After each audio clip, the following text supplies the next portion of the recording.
Ya, ¿no? Bueno, entonces en esta ocasión está previsto revisar la ley de compañías. En el módulo consta información en general nada más del tema, en la cual nos dispone que tenemos que ver la legislación conexa y concordancias, las codificaciones últimas que ha sufrido la ley de compañías y la revisión de la naturaleza de la misma. Hemos hecho un pequeño compendio, un pequeño resumen en el cual nosotros justamente queremos hablar del manejo y desarrollo tanto legal como contable de una compañía, empezando con el marco teórico que contempla, como ustedes pueden entender, primero aspectos legales, aspectos que guardan relación con temas fiscales, recomendaciones de asesoría contable, para luego proseguir con una aplicación práctica que pueda ser una guía para nosotros en el momento que incursionemos en este sector. De acuerdo a aquello, tenemos que decir que hablamos del contrato de compañía. Y el contrato de compañía no es más que cuando dos o más personas, naturales o jurídicas, justamente unen sus capitales o sus industrias, dependiendo de la naturaleza que ya vamos a definirles de a poquito en términos generales, justamente para emprender en operaciones de orden mercantil y participar, por supuesto, del goce, del beneficio de sus utilidades.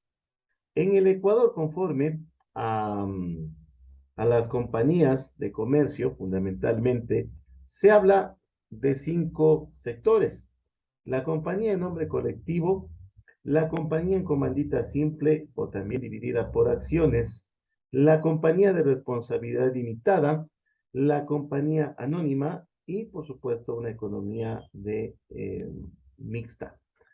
En esto hay que decir y manifestar que nosotros podemos acudir en determinado momento a dos acciones posteriores, tanto sea la disolución de las compañías y por supuesto una liquidación de compañías. Ahora hay una diferencia, ¿no? En la disolución de una compañía se habla de un acto jurídico que abre el proceso de liquidación que va a dar lugar a la extinción de la sociedad como tal, cuando se conformó mediante el contrato que le había manifestado anteriormente, y también una extinción como persona jurídica, porque eso es la compañía. Ahora bien, posterior a ello viene lo que es la liquidación de las compañías, teniendo en cuenta y conocido y sabido que para aquello nosotros tenemos que acudir a la asesoría profesional, tanto de abogados como de especialistas en lo que son finanzas.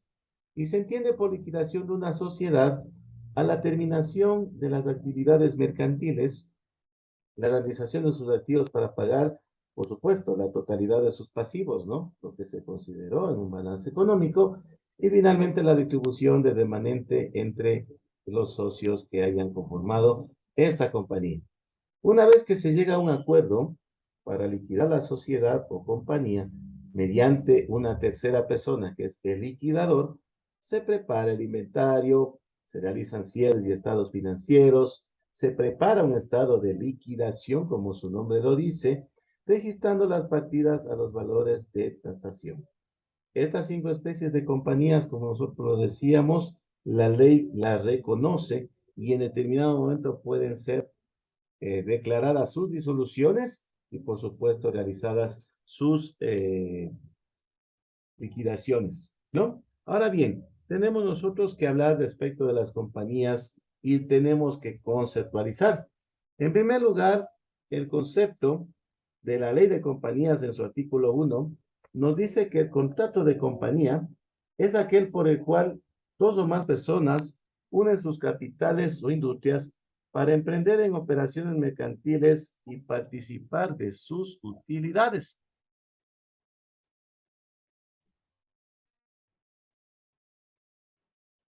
Entonces habíamos hablado un poquito de lo que era la ley de compañías, del concepto, y este contrato justamente se rige por las disposiciones de la ley de compañías vigente en el Ecuador. Sí, asimismo, como le decía en un inicio, las disposiciones o vinculaciones conexas de la ley, concordancias, justamente con la del Código de Comercio, por los convenios de las partes y también por aquello que entra dentro de las disposiciones del Código Civil ecuatoriano, ¿no?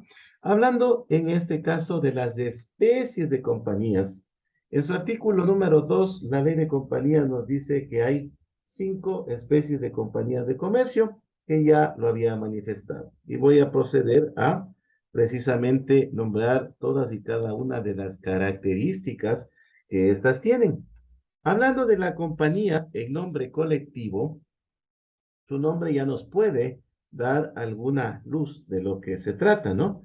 Y precisamente la compañía en nombre colectivo es la que existe bajo una razón social y en la que todos los socios van a responder de modo subsidiario, de manera ilimitada y, por supuesto, de manera solidaria. ¿En qué? En sus obligaciones sociales que guardan relación con su razón de ser. En este caso, ¿cómo va a funcionar? Y estos aspectos tenemos que revisarlos, analizarlos cuando tengamos que incursionar en actividades mercantiles. Funciona bajo una razón social, como ya lo habíamos dicho. La responsabilidad de los socios es subsidiaria, ilimitada y solidaria. ¿Qué características más tiene este tipo de compañía en nombre colectivo?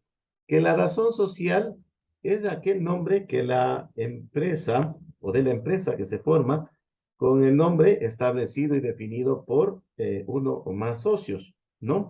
Puede tener el nombre de CIA o compañía o sobre abreviatura CIA. Hablando de la responsabilidad subsidiaria para que entendamos un poquito mejor, es la que tienen precisamente los socios en un término secundario, para que una vez que se haya exigido, primero, el pago de la sociedad, ¿no? Eso lo establecemos en el momento que se conforma, y no se haya obtenido, estos estén obligados a pagar las deudas, ¿sí? La deuda viene a ser parte de todos los elementos componentes de esta compañía, ¿sí? Por ello tiene su nombre, compañía en nombre colectivo. Otra de las divisiones que se establece y se contempla en la ley de compañías vigente para el Ecuador, tenemos que hablar de la compañía en comandita simple. ¿Qué es el término comandita? Es una sociedad mercantil en la que unos socios son colectivos y otros son comanditarios. ¿Qué hablamos de esto? Que los socios colectivos participan en la gestión social y su responsabilidad es ilimitada. Pero en cambio, los socios comanditarios tienen una responsabilidad limitada y no participan en la gestión social. Esa es una pequeña diferencia que se mantiene acá, ¿no? En el caso de la tercera naturaleza de compañías, que es la compañía de responsabilidad limitada, siempre tenemos que juntar capitales de 2 o más personas, ¿no? Como le dije, naturales o jurídicas, en el que nuestro capital está dividido en participaciones totalmente iguales, que se acumulan y que no son divisibles. No pueden ser incorporadas en títulos, en valores, ni denominarse tampoco acciones. Acá hay una pequeña limitación. Los socios en la compañía de responsabilidad limitada no pueden ser mayores a un número de 15 y no responden personalmente por las obligaciones sociales, por lo que se había manifestado, porque sus participaciones son iguales, acumulables e indivisibles. La cuarta naturaleza es aquella de compañía anónima. Probablemente este nombre ya lo hayamos escuchado con mayor recurrencia. ¿Y por qué los accionistas optan por este tipo de compañías? Porque, bueno, aparte de existir bajo una denominación, aparte de que su capital está dividido en acciones, ¿no? Se compone de socios que únicamente están obligadas al pago de sus acciones. ¿Sí? Hay una gran diferencia. ¿Existe bajo una denominación que deberá ser diferente a la de otra sociedad? No debe existir su nombre en otra latitud del territorio ecuatoriano. ¿Quiénes las componen? A estas compañías anónimas son exclusivamente denominados socios, también llamados accionistas, que únicamente responden al pago de sus acciones. su capital social está dividido en acciones, y ahí viene su nombre, accionistas. Y por supuesto, estas acciones tienen o vienen a ser títulos negociables, ya sean nominativos o al portador. Depende cómo su propietario lo quiere establecer. Y finalmente, para no cansarles en esta ocasión, tenemos la compañía en comandita por acciones. Ya habíamos hablado de una comandita simple. Ahora bien, ¿cuál es la diferencia con esta comandita por acciones? Existe bajo una denominación o razón social, caso muy similar al anterior, se compone de uno o varios socios comanditarios que responden de manera subsidiaria, limitada, recordemos que esa era la característica, y solidaria a las obligaciones sociales, de uno o varios socios comunitarios que están obligados al pago de sus acciones, nada más. Ahora bien, el capital acá, como su nombre lo dice, dividida por acciones, el capital está justamente basado en las acciones. Los socios responden nada más que hasta por el pago de sus acciones y justamente tienen o adquieren también las deudas de esta sociedad. Para ello hay que establecer una razón o denominación social, como también se lo llama, ¿no? Ahora bien, hablamos de las compañías en nombre colectivo, inicialmente. Hablamos de la compañía en comandita simple. Hablamos de la compañía de responsabilidad limitada, que esta me interesa bastante. Hablamos de la compañía anónima. Y finalmente hablamos de la compañía en comandita por acciones. Nos vamos a enfocar en las dos más relevantes o que tienen mayor aceptación en el campo. Tenemos de la compañía de responsabilidad limitada y la compañía anónima que establecer algunas pequeñas diferencias, ¿no? Por ejemplo, hablando de aquellos, se establece la diferencia entre tipos de compañía que son más usuales en nuestro país, como les dije anteriormente. Y por ejemplo, en el caso de la compañía limitada, CIA LTDA, como usted puede ver, precisamente que el capital para constituir la compañía se o aumento de capital también, mínimo el 50%, justamente tiene que hacerse con un monto para constituir la compañía limitada de $400. Y para constituir una sociedad anónima será por $800.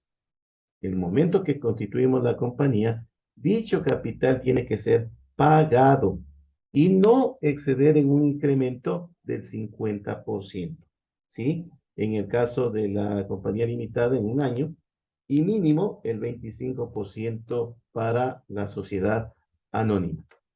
¿Cuál es otra diferencia básica entre compañía limitada o su nomenclatura CIA LTDA y sociedad anónima S.A? Que el número de socios que constituyen una compañía limitada va a ser mínimo de 2 y máximo de 15. En cambio, que para la sociedad anónima, obviamente tenemos un mínimo de 2, pero no tiene límite en su techo superior. Luego de constituidas ambas, sea la compañía limitada y la sociedad anónima, no pueden subsistir con un solo socio o accionista. A ello tendríamos que recurrir a la liquidación, ¿no? Disolución previamente y después la liquidación. Mínimo necesitamos 2 socios o accionistas. La compañía limitada, en la compañía limitada, el capital está dividido en participaciones. En cambio, que en la sociedad anónima el capital está dividido en acciones, ¿no? Compañía limitada, participaciones, sociedad anónima, acciones. ¿Qué son las acciones de la sociedad anónima? Son de libre negociación, mientras que en la compañía limitada, para transferir las participaciones se requiere consentimiento unánime de todos los socios. Yo cuando estoy en una sociedad anónima puedo negociar libremente mis acciones, pero cuando soy parte de una compañía limitada, debo contar con el consentimiento de todos los socios participantes. Por eso dice participación. ¿Sí? Para transferir precisamente las participaciones de la compañía limitada, se lo hace a través de una escritura pública, ¿no? En cambio, en la sociedad anónima, basta con una nota de cesión al reverso del título de mis acciones, ¿no? Eso como temas fundamentales. Otras características principales, para no ahondar en este tema, es que en la compañía limitada los administradores no pueden dedicarse por cuenta propia al mismo género de negocios de la compañía por conflicto de intereses, mientras que en la sociedad anónima sí pueden, no hay límite, ¿no? En la compañía limitada justamente se requiere una convocatoria para una junta, como mínimo el 10%, en la sociedad anónima un mínimo 15%. Otras características fundamentales, en la compañía limitada no se puede eliminar el capital para devolver el mismo a los socios, en cambio en la sociedad anónima sí es posible. Esas son en cuanto a algunas características principales y fundamentales, ¿no? Otra cosa, en la compañía limitada es facultativo la existencia del comisario, en cambio en la sociedad anónima es obligatorio, ¿sí? La compañía limitada también para instalación de la junta de socios, como para votación, también se lo hace en base al capital que tenga cada socio, ¿sí? En cambio, en la sociedad anónima se toma en cuenta únicamente capital pagado. Pequeñas cosas que de pronto nos servirán en algún momento, en determinado momento, para precisamente tenerlo en cuenta, en consideración, ¿no? Luego de haber conformado esta compañía. Como repito nuevamente, sea para la conformación desde el contrato de la compañía o para la disolución y para la liquidación, nosotros siempre vamos a requerir, por supuesto, un asesoramiento técnico especializado de justamente quienes conocen del tema, ¿no? Ahora bien, como todo organismo que nace, perdón, con una base y fundamento legal, tenemos que hablar precisamente de la representación legal de las compañías, ¿no? La representación legal de las compañías justamente viene o se le otorga a quienes, ¿no? Toda compañía nacional o extranjera que se conforma en el Ecuador con capital local o extranjero, precisamente que realice actividades de comercio en el país, debe tener un apoderado o representante legal, así es como se denomina.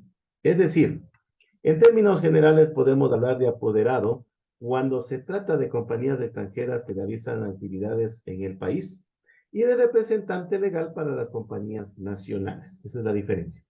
En el caso de las compañías nacionales, el estatuto de la compañía debe señalar quién o quiénes tienen la representación legal de la sociedad. Generalmente en la práctica, este representante va a ser, depende del estatuto, el gerente o el presidente, o inclusive ambos, obrando conjunta o individualmente de acuerdo a las potestades, a lo que se ha definido cuando se aprobaron los estatutos, ¿no? Que ya veremos en una próxima sesión cuál es el proceso para conformar precisamente las compañías en el Ecuador. Y justamente como se decía, ¿no? Los administradores, y entre ellos el representante, deben ser designados por el organismo que disponga el estatuto. Todo está basado en lo que se ha definido precisamente en el contrato de la compañía. ¿Sí? Eso en cuanto tiene que ver a algunos aspectos muy importantes y relevantes que tienen justamente que tomarse en cuenta y en consideración de este tema, ¿no? Eso como términos generales. Ahora bien, para concluir este tema, para no hacerlo un poquito cansado, aburrido, justamente respecto y haciendo un resumen lo más consolidado posible, porque es un libro prácticamente completo, lo que comprende la ley de compañías en el Ecuador, que como nosotros podemos darnos cuenta, viene a ser el ordenamiento jurídico que regula las sociedades mercantiles, mediante el cual, como le dije en un inicio, se unen los capitales y participamos precisamente en las utilidades. Lo que estábamos olvidándonos de recordar es que la ley de compañías prohíbe la formación y funcionamiento de compañías contrarias al orden público. Es decir, no está exento de cumplimiento de la normativa legal para el territorio en el cual está funcionando, en este caso el territorio ecuatoriano. No debe estar exento de cumplir las leyes mercantiles, no debe estar exento de la práctica de las buenas costumbres, no puede estar exento de lo que no tenga un objeto real, no puede estar exento de la lícita negociación y, por supuesto, evitar la tendencia de la formación del monopolio en cualquier ramo de cualquier industria mediante prácticas indebidas. Es lo único que tenemos que considerar en este caso, ¿no? Ahora bien, hay un objetivo principal en toda ley, ¿no? Obviamente una ley orgánica que establece muchos preceptos y por supuesto, el objetivo es que la normativa societaria del Ecuador vaya evolucionando y se vaya adaptando a los fenómenos y los hechos empresariales derivados de un modelo de globalización. El país no puede estar exento de la globalización y de acuerdo a las tendencias corporativas modernas. Entre las reformas principales, por supuesto, lo que se vio en la última modificación fue respecto de las juntas generales que justamente podrían desarrollarse, y esto ya es una tendencia, y nosotros mismos somos un ejemplo claro de reuniones por vía telemática, ¿no? Ahora bien, ¿cuál es el objeto social de una compañía? Habíamos hablado bastante de las acciones, inclusive de las participaciones, de las conformaciones, pero bueno, el objeto social de una compañía es precisamente el conjunto de actividades para cuya realización constituimos dicha sociedad, ¿no? Como sujeto de dos cosas. Adquirimos y asumimos o ganamos derechos, pero también generamos a través de estos derechos ciertas obligaciones que hay que cumplirlas, mediante el cual se busca alcanzar un fin común determinado para todos los socios, ¿no? Ahora bien, ¿qué regula esta ley de compañías en nuestro territorio ecuatoriano?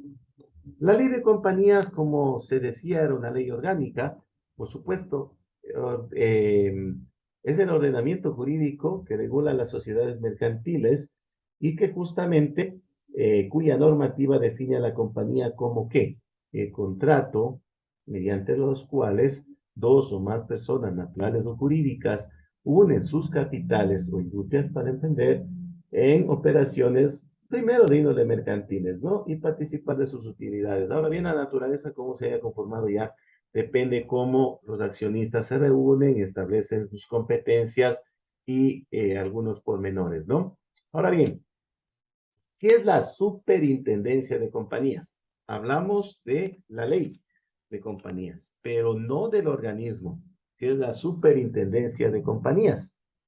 Es el organismo técnico que tiene autonomía administrativa, económica y financiera, que vigila y controla la organización, las actividades, el funcionamiento, la disolución y liquidación de las compañías y otras entidades en las circunstancias y condiciones establecidas en la ley. ¿Sí? Ahora bien, como decía y hablaba un poco de control. ¿Qué tipo de compañías se sujetan a control y vigilancia de la Superintendencia de Compañías y Valores, también se llama? ¿Y cuáles no? A ver, pueden ser intervenidas las compañías que se hayan sujetas a vigilancia y control de la super de compañías. Esto es las compañías nacionales, anónimas, de responsabilidad limitada, en comandita por acciones y de economía mixta, así como las sucursales también de las compañías o de otras empresas extranjeras que hacen actividad mercantil aquí en el Ecuador. ¿Sí? Entonces hemos entendido también que una vez establecida la ley, se ha definido también un organismo que controla, vigila, justamente mira cómo funciona de las compañías y otras entidades, por supuesto, bajo el amparo de la ley, ¿no? Entonces está pendiente o está presente en el proceso de la disolución y de la misma liquidación de las compañías que, como les manifestaba en un inicio, en el Ecuador se ha establecido fundamentalmente 5 sectores o especies de compañías, como decirlo: la compañía en nombre colectivo, la compañía en comandita simple y dividida por acciones, la compañía de responsabilidad limitada, muy usual en el Ecuador, la compañía anónima, también otra de las que son muy usuales en el Ecuador, y la compañía de economía mixta, que de a poco está teniendo un pequeño auge. Es una combinación de capitales, tanto del sector público como del sector privado, en el cual se realiza mediante convenios, ¿no? Aportes probablemente similares, en la misma proporción, como están definiendo para precisamente hacer unidades productivas, sobre todo talleres, para que justamente estas ayuden a algunos pequeños emprendimientos en la